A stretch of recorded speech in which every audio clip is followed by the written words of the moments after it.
नमो अरिहन्ताणम् नमो सिद्धाणम् नमो आयर्याणम् नमो वज्जायाणम् नमो लोये सव्वसाहुणम् एसो पंच नमुक्कारो सव्वपावप्पणासनो मंगलाणं च सव्वेसिं परमं हवै मंगलम्।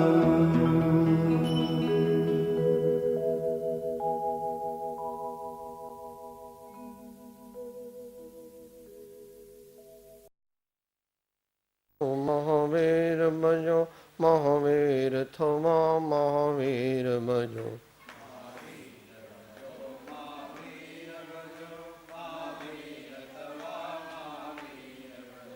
गौतम भजो गौतम भजो गौतम गौतम भजो गौतम भजो गौतम थवा गौतम भजो श्री गुरु भजो श्री गुरु भजो श्री गुरु भजो श्री गुरु भजो रत्नत्रय माटे गुरु भजो रत्नत्रय माटे श्री गुरु भजो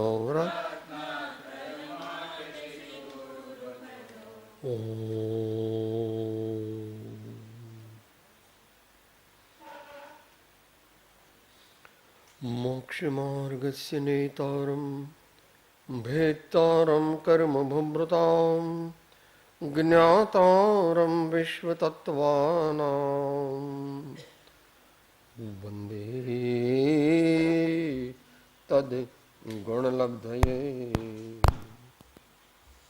अज्ञानतिमिरान्धानां ज्ञानाञ्जनशलाकया चक्षुः उन्मीलितं येन तस्मै श्री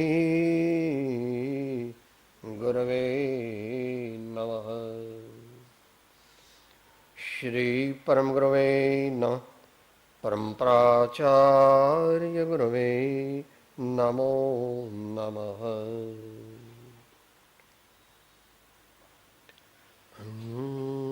मंगलमय मंगल करन वीतराग विज्ञान नमो ताहे जाते माये अरिहंत आदि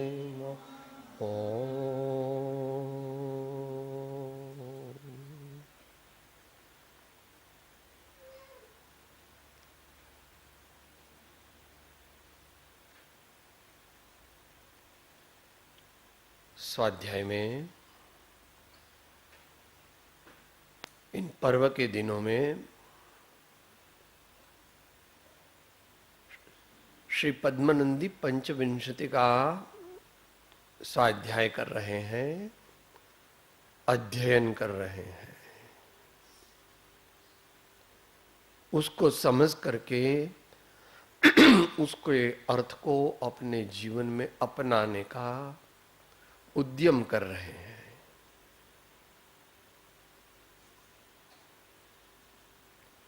उसमें आलोचना अधिकार चल रहा है।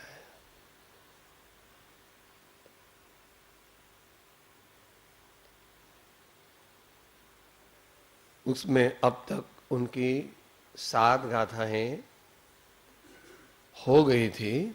आज 8वीं गाथा लेने जा रहे हैं। यहाँ नंबर में फर्क है गुजराती और हिंदी में। मूल में।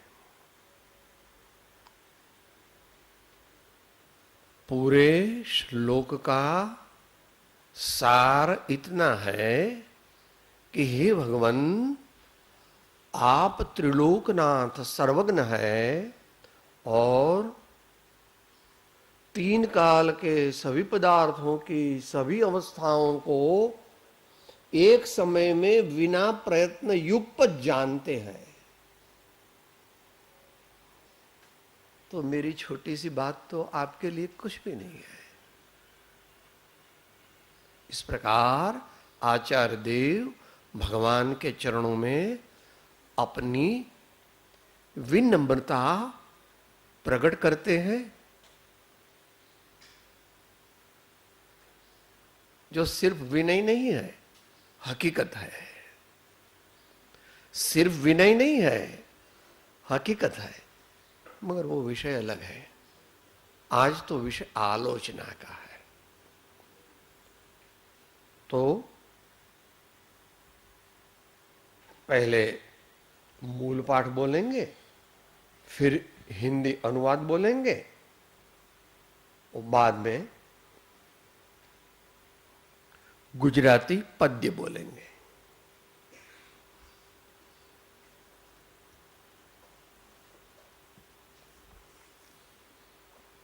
लोकालोकमनंत पर्ययुतम कालत्रयी गोचरम त्वं जानासि जिनेन्द्र पश्यसि तराम शश्वत् समं सर्वतः स्वामिन् वेत्सि ममैक जन्म जनितं दोषो न किंचित् कुतो हेतोस्ते पुरतः सवाच्य इति मे शुद्ध्यर्थमालोचितुम् हेतोस्ते पुरतः सवाच्य इति मे शुद्ध्यर्थमालोचितुम्। हे जिनेन्द्र भगवान, आप तीन कालवर्ती अनंत पर्यायों सहित लोक और अलोक के सदा सर्व ओर से युगपत जाननहारे देखनहारे हो। तो फिर हे स्वामी, आप मेरे एक जन्म के उत्पन्न होने वाले दोषों को क्या नहीं जानते हैं? अर्थात अवश्य जानते हैं। ऐसा होने पर भी मैं आलोचना पूर्वक आत्मशुद्धि के लिए मेरे उक्त दोषों को आपके सामने प्रकट करता हूं।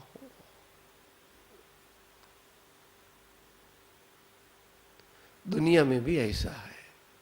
कभी कोई आदमी को कुछ बहुत बड़ा दुख आ जाता है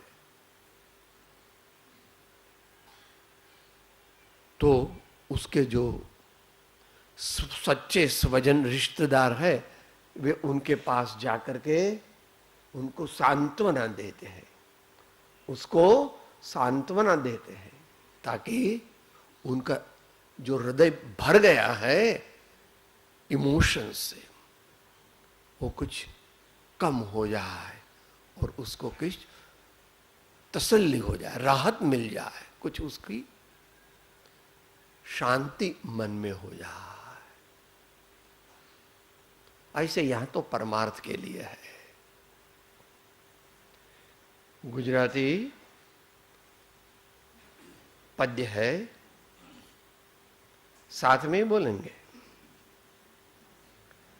हे जिन राज तो जाने छे सगळो त्रिकाळनो एक काळे अनंत भेदे लोक अलोक ना पर्याय सर्व निहाळे तो तमे नाथ शो जानो नहीं कई आ भावना मुझ पापो तो पण कहूं तुम आगळते शुद्ध थवा सपश्चातापो हे गुरुराज हे गुरुराज।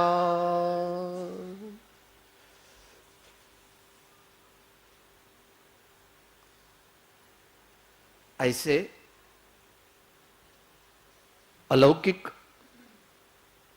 धर्म के धारण करने वाले महापुरुष जो होते हैं, उनके हृदय को समझने की हमें कोशिश करनी चाहिए।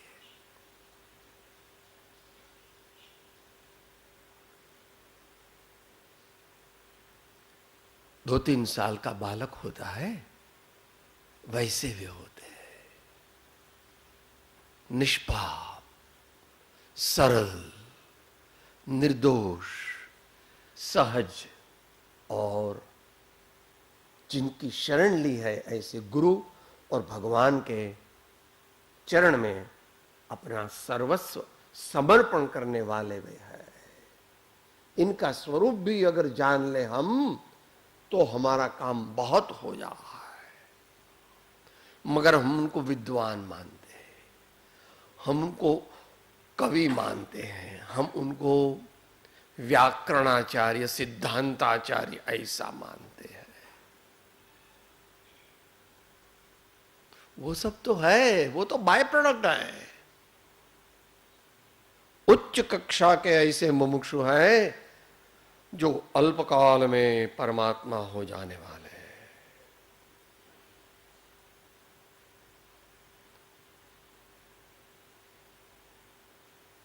पुरुष प्रमाण, वचन प्रमाण, वचन प्रमाण, पुरुष प्रमाण, दोनों ओर से लगा देना। क्या कहते हैं आचार्य? भगवान से one on one grateful conversation with surrender. हाँ, भगवान से सीधी बातचीत करते हैं और एक छोटे से बालक के माफिक वे अपनी सब बातें उनको कह देते हैं, आगे कहने वाले सब, कुछ छिपाते नहीं। भगवान से कुछ छिप नहीं सकता। आप लोग ने कोई छोटे गांव में जाकर के लाखों रुपए कहीं पर छिपा दिए हैं, वो भगवान को मालूम होता है क्या? अरे भैया, उनका स्वरूप जब तू जानेगा, उसी दिन ने, उसी क्षण तेरे को रत्नत्रय धर्म की प्राप्ति हो जाएगी।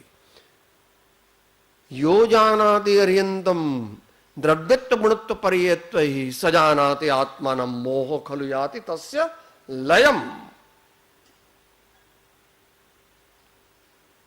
ऐसे परमात्मा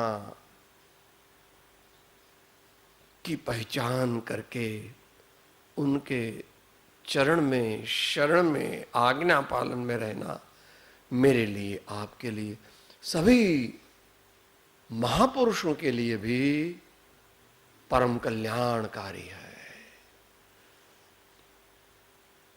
मगर जब हम उनके हृदय को, उनके व्यक्तित्व को पहचानेंगे, तब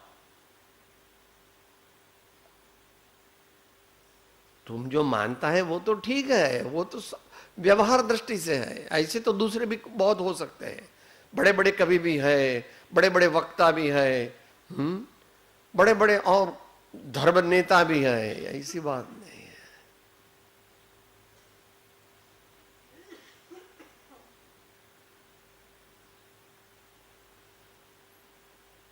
एक तू ही, एक तू ही, और तेरे बताए हुए शुद्धात्मा के प्रति ही मेरी लगन है, मेरी श्रद्धा है, मेरे भाव है, मेरी शरणागति है। ऐसा अलौकिक आत्मीय दिव्य और एनलाइटेंड, प्रबुद्ध प्रेम, प्रबुद्ध प्रेम।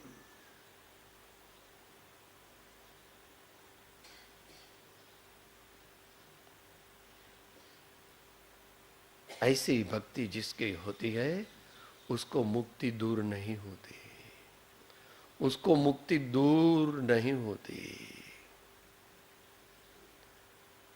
तो क्या कहते हैं आचार्य, हे जिनेन्द्र, मन तीर्थंकर भगवान को कहते हैं, आप त्रिकालवर्ती अनंत पर्यायों सहित लोक और अलोक के सदा सर्व ओर से युगपत जानहारे और देखनहारे हो। भगवान कैसे है? ये व्यवहार नहीं है। हाँ, ये व्यवहार नहीं है, मगर सद्भुत सच व्यवहार नहीं है। इसकी दो गाथाएं नियमसार में आचार्य महाराज ने ली है अभ्यासियों के लिए। कठिन कुछ नहीं। कोई एक नहीं से अगर ऐसा कहे कि भगवान लोकालोक को नहीं जानते हैं, अपने आत्मा को ही जानते हैं, तो कहो इसमें क्या दोष है? और फिर उल्टाते हैं, अगर कोई कहे कि भगवान अपने आत्मा को ही जानते हैं, लोकालोक को नहीं जानते हैं, तो इसमें कहो क्या दोष है? फिलहाल इसका चैप्टर ओपन नहीं करना चाहते हैं। कहना यह चाहते हैं कि सहसा किसी का विरोध नहीं करना। अगर वो अज्ञानी भी हो तो उसको प्रेम से समझाना।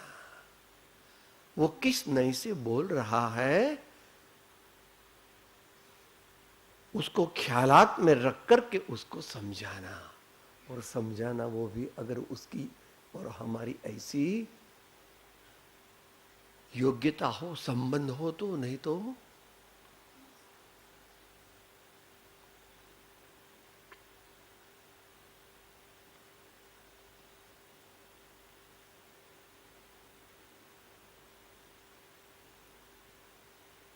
समता से परमात्मा स्मरण और समता से शुद्धात्म स्मरण ही करना।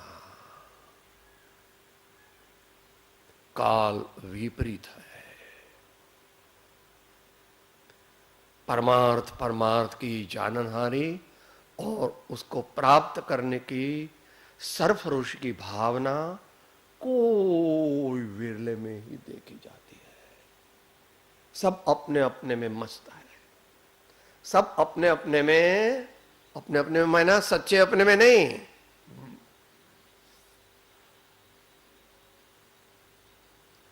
कोई मत वाला, कोई मठ वाला, है सब, है सब। काम एक आत्मार्थ का और नहीं मनरोग। जिसको एक मोक्ष पद ही चाहिए और मोक्ष पद की प्राप्ति के लिए जो कुछ भी साधन है वे सब साधन वो अपनाता है।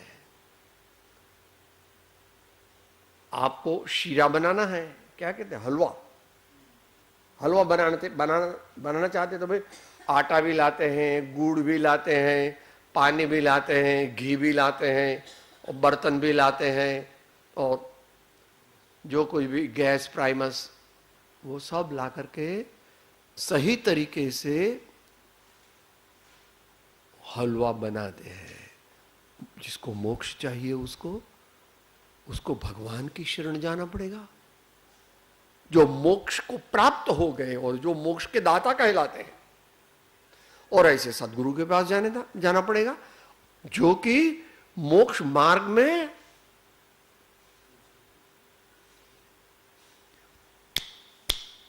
त्वरित गति से चल रहे हैं, त्वरित गति से चल रहे हैं। और ऐसे भगवान और गुरुओं की आज्ञा जिसमें आलेखित की गई है, ऐसे सतशास्त्रों का, सद्धर्म का भी हमें आलंबन लेना पड़ेगा। और भी और चीज चाहिए। मोक्ष रूपी कार्य इस विश्व का 3 काल 3 लोक में सबसे बड़ा कार्य है। उससे बड़ा कार्य और कोई न था, न है, न आगामी अनंत काल में होगा। साहब आप तो एकांतिक बात करते हैं, भगवान का मार्ग तो अनेकांतात्मक है।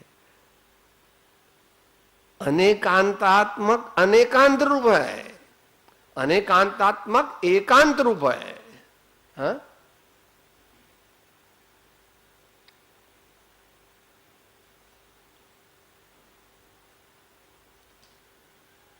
बहुत प्रेम, श्रद्धा, समर्पण, भक्ति भाव, अहोभाव से महान आचार्यों की कृतियों का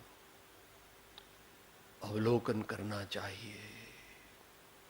यद्यपि हम अल्प बुद्धिमान हैं, इसलिए उनकी बात पूरी नहीं समझ भी पाते हैं, तो भी उनके बारे में कोई शंका नहीं करनी चाहिए। हाँ, ऐसा कह सकते, भगवान आपकी बात मुझे समझ में नहीं आती है, तो वो अपना दोष है, उनका दोष नहीं है। अपने को बहुत चीज समझ में नहीं आती है, बहुत बात समझ में नहीं आती है।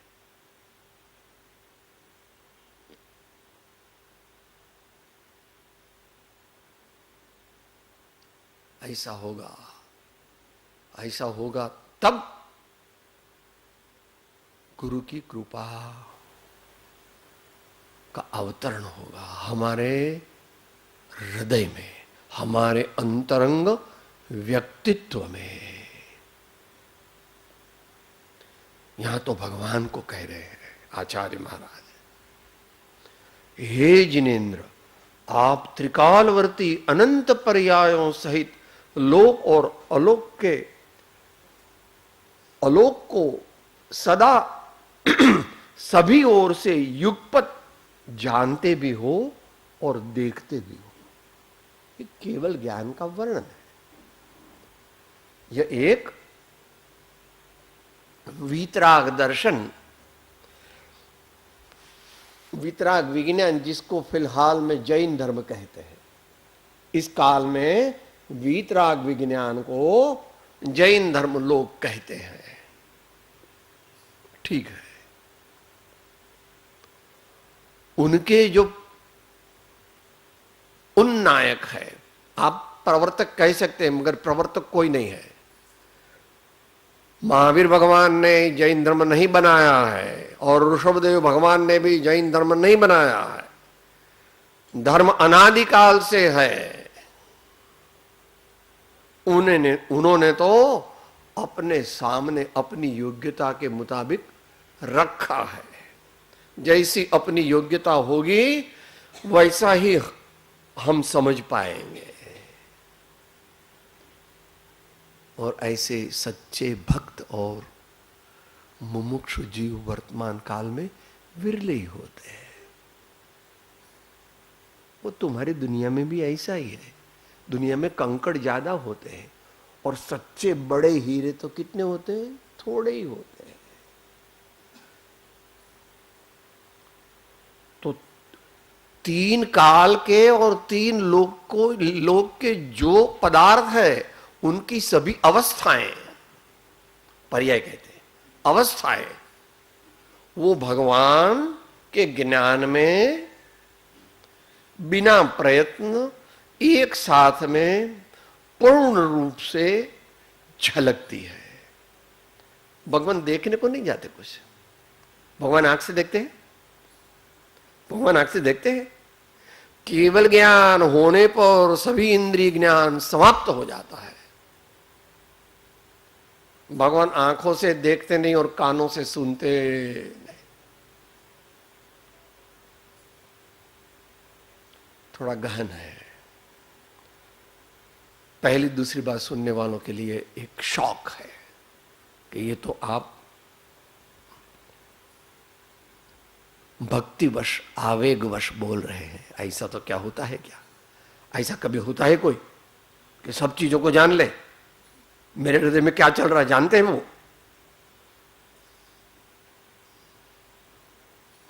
धीरे धीरे अभ्यास, वैराग्य, आस्तिक्य, गुरु सेवा और अंतर की एक ही लगन जब लगेगी तब क्रमशः मेरे स्वामी की सही पहचान हो। और मेरे स्वामी की पहचान होने से तत्काल तुम्हें अपने आत्मा की भी पहचान हो जाएगी। क्योंकि जैसा तेरा आत्मा मूल में है वैसे मेरे स्वामी प्रकट है। नहीं, भगवान को आत्मस्वरूप परिपूर्ण रूप से प्रकट हो गया है। हाँ, अरिहंत की बात चल रही है तो घाती कर्म का नाश हो गया है। भगवान फिर अघाती कर्मों को नाश करने के लिए प्रयत्न करते हैं क्या? नहीं करते। अघाती कर्म हो बाकी रहे जो सिद्ध लोक में जाने के लिए, उनके लिए भगवान को प्रयत्न नहीं करना पड़ता। वो अपने आप अपने समय में समाप्त हो जाते हैं।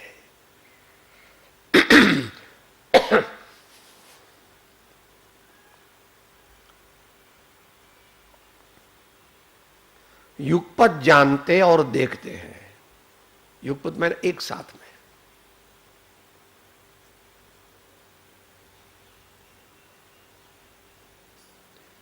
अचिंत्य तुझ महात्म्य नो न थे प्रफुल्लित भाव, अंशन एके स्नेह नो न मल परम प्रभाव। अचल रूप आसक्ति नहीं नहीं विरह नो ताप, कथा अलभ तुझ प्रेमनि नहीं तेनो परिताप।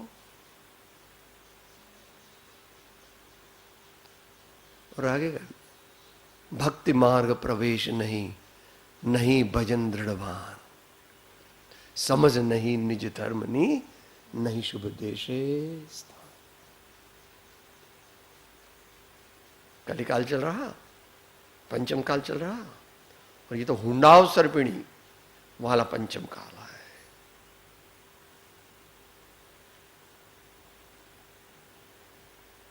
भगवान को कहते अरे भगवान तुम्हारी तो ऐसी तैसी।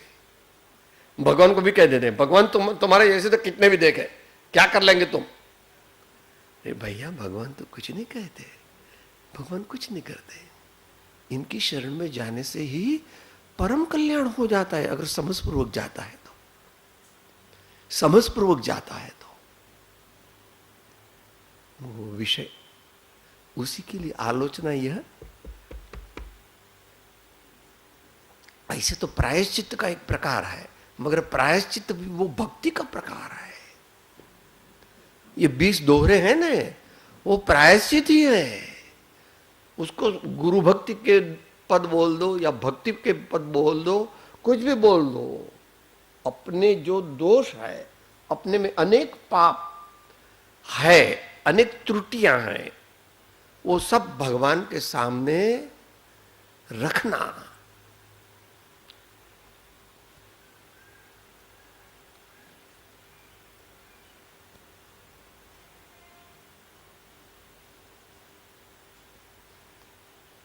क्या गुरु भक्ति का पद बोलते हैं ना, चुन चुन के कांटे हटाए हैं। तेरी राहों में कांटों को चुन चुन हटाया। ऐसे अपने जीवन में अनेक दोष है।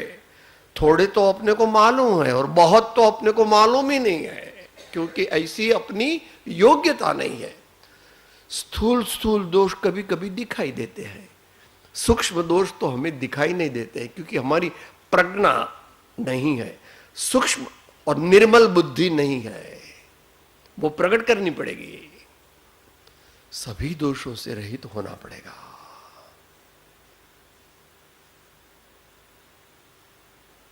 अज्ञान से भी रहित हो जाए तो बहुत अच्छा कार्य हो गया एक, और फिर असंयम से भी रहित हो जाए तो बहुत बड़ा कार्य हो गया।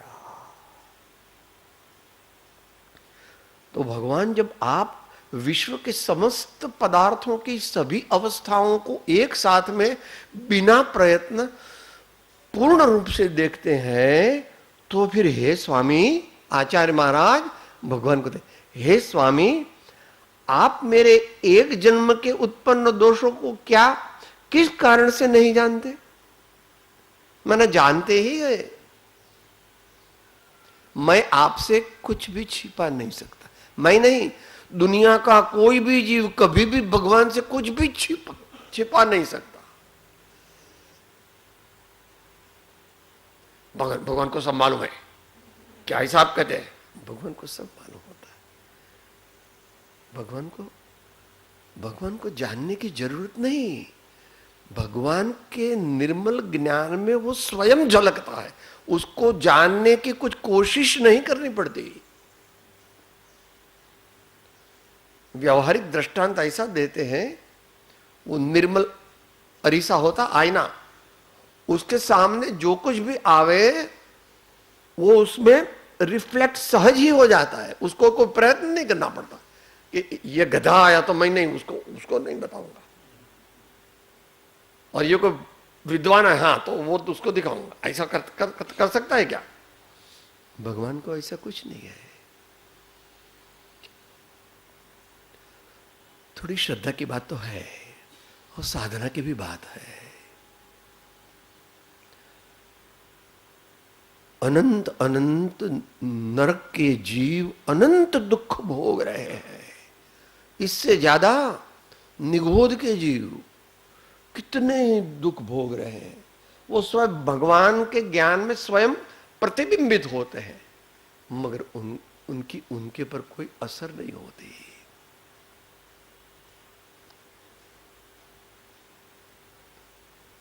तो आलुंचन,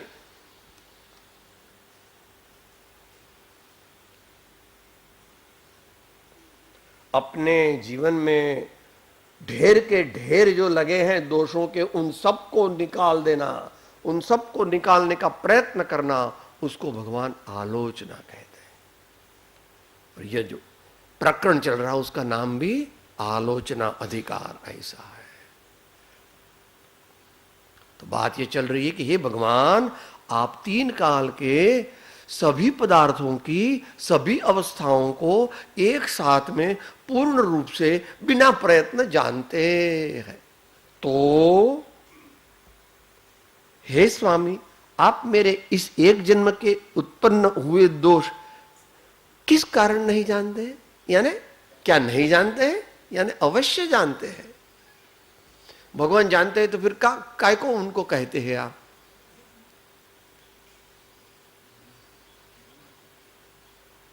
इससे आत्मा की तरक्की होती है।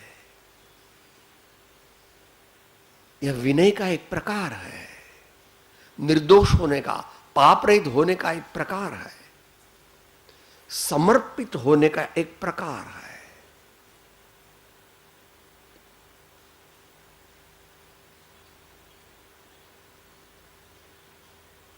तीन साल का बच्चा है तो मां को सब बता देता है।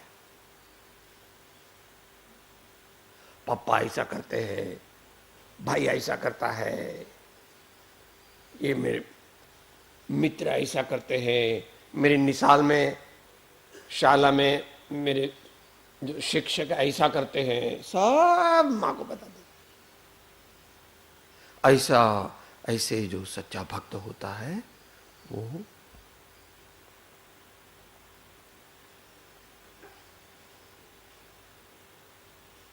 सभी दोषों को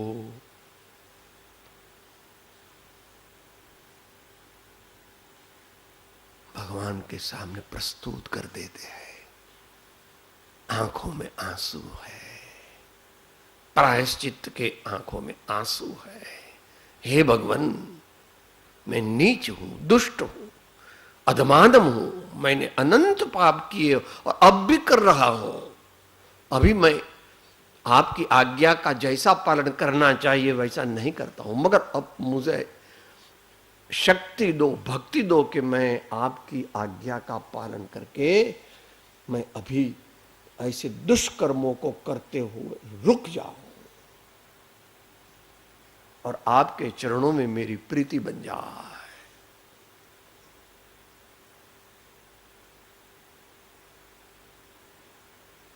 उपाय तो प्रथम भूमिका में यही होता है। कितने भी बड़े ज्ञानी हो, कितने भी बड़े ज्ञानी हो, भगवान की बात नहीं, वे भी भगवान की भक्ति करते हैं, गुरु की भक्ति करते हैं। भक्ति के बिना, सच्ची भक्ति के बिना, हृदय द्रवित हुए बिना हमारा जो दुर्गंधमय हृदय है उसमें से सब दुर्गंधी निकल गए बिना हमारे को उत्तम पद की प्राप्ति होने वाली नहीं।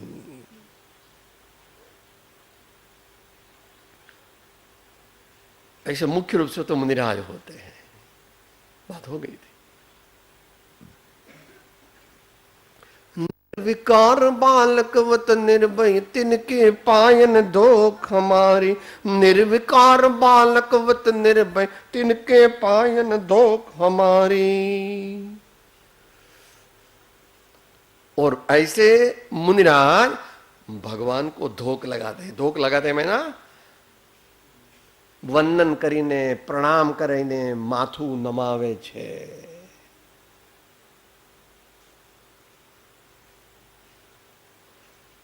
पंचांग प्रणाम करो, अष्टांग प्रणाम करो, साक्षात दंडवत प्रणाम करो, जो करो, मगर शरीर से नहीं, आत्मा से करना। रोग आत्मा में है।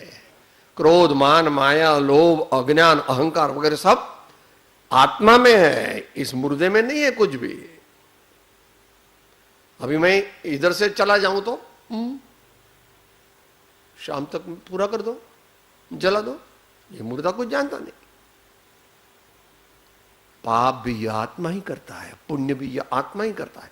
और इन दोनों से मुक्त होने के लिए महान पुरुषार्थ, सम्यक पुरुषार्थ, आज्ञानुसार पुरुषार्थ महाज्ञानी और महामुनीश्वर करते हैं।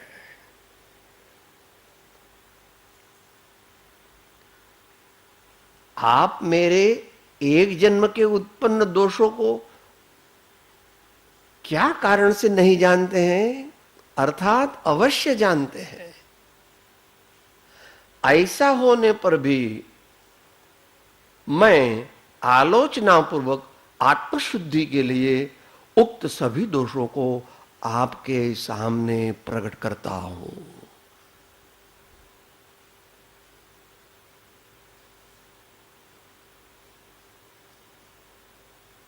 आलोचना करते समय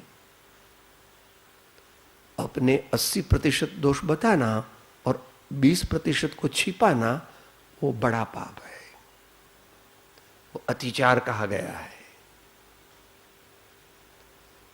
गुरु के समक्ष जब कहते तो बोला ऐसा पाप मुझसे हो गया, ऐसा पाप मुझसे हो गया, आधा तो पौना बताते, पूरा नहीं बताते। डर लगता है कि मुझे बहुत कड़ा प्रायश्चित देंगे तो मेरा क्या होगा, इससे बड़ा तो पाप छिपाने से लगेगा। गुरु तो दया की मूर्ति है, वे सब जानते हैं कि तू कितना प्रायश्चित ले सकता है। इसलिए ऐसा डरना नहीं कि मुझे बहुत बड़ा कड़ा प्रायश्चित देंगे तो मैं तो कर नहीं सकूंगा, इसलिए उनको बोलो ही नहीं कि मैंने ये पाप किया है। ऐसा नहीं करना। तेरे मुखारविंद की रेखाओं से भी वो जान लेते हैं कि तूने कितने छिपाए और कितने स्वीकृत किए। हम बनिए हैं ना दुनिया में, तो अपने उत्तम भाई कहते हैं ना, वैसा है। भले हंसी मजाक की बात है कि दुनिया में सबसे पहले भगवान ने ब्राह्मणों को बनाया, तो वे तो गणधर होकर के मोक्ष चले गए। फिर क्षत्रियों को बनाया, मैंने क्षत्रियों को बनाया, वे सब तीर्थंकर होकर के मोक्ष को चले गए। फिर बनियों को बनाया और फिर अपनी दुकान बंद कर दी, क्योंकि अभी बनिए बाकी के सब को बनाएंगे। ऐसी उनकी कल्पना है। दुनिया में कोई बनिया होता नहीं, कोई ब्राह्मण होता नहीं, कोई क्षत्रिय होता नहीं, आत्मा में कोई नात जात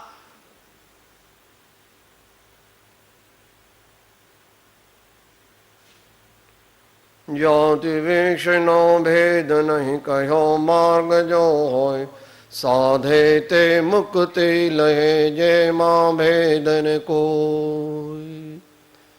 यह तो एक सामाजिक व्यवस्था है कि अमुक आदमी अमुक ज्ञाति का है, जात का है, तो ये तो एक सामाजिक व्यवस्था है, उसका आत्मा से कोई संबंध नहीं है। अर्थात आप अवश्य जानते हैं, ऐसा होने पर भी मैं आलोचना पूर्वक आत्मशुद्धि के लिए उक्त मैंने इन दोषों को आपके सामने प्रकट करता हूं, ताकि मेरा हृदय हलवा हो जाए। क्या कहते हैं? हल्का हो जाए। ऐसा होते, ऐसा व्यवहार में भी करते हैं। किसी युवा स्त्री का पति यकायक मर जाए तो उसको रुलाया जाता है, नहीं तो डूमा भर जाएगा तो शायद उसको,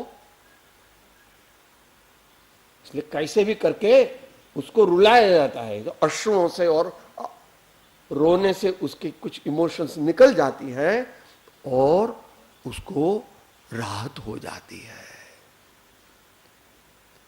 तो भगवान से कुछ हम छिपा नहीं सकते, छिपावे तो भी वो जानते हैं, उनको तो कुछ नहीं है, मगर उनके सामने अपने पापों का प्रायश्चित ले लेने से वे पाप जल जाते हैं और अपने को बहुत पुण्य का बंध होता है। इसके साथ मुझे कुछ नहीं चाहिए। हे भगवान, मुझे कुछ नहीं चाहिए। निष्काम भक्ति से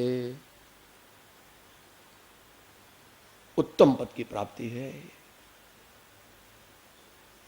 बोले अंत मंगल।